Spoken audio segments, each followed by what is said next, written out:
To achieve an ideal extraction or brew, some coffees require a wider grind range. A powerful feature of the Smart Grinder Pro is the ability to extend the grind range with an adjustable upper burr.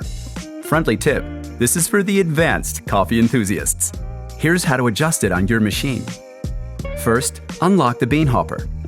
Next, hold the hopper over an empty airtight container and turn the dial to release the beans into it.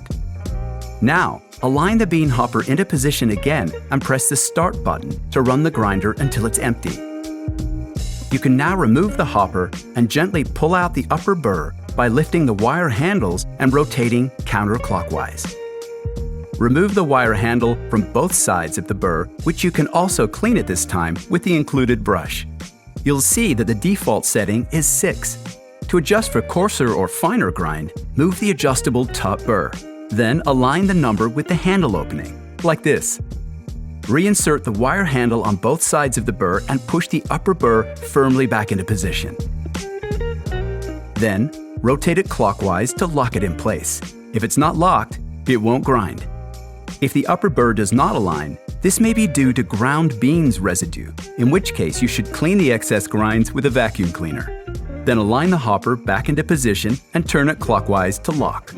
We also recommend grinding a dose and checking your extraction by brewing a shot. Ah, perfect. Just the way I like it.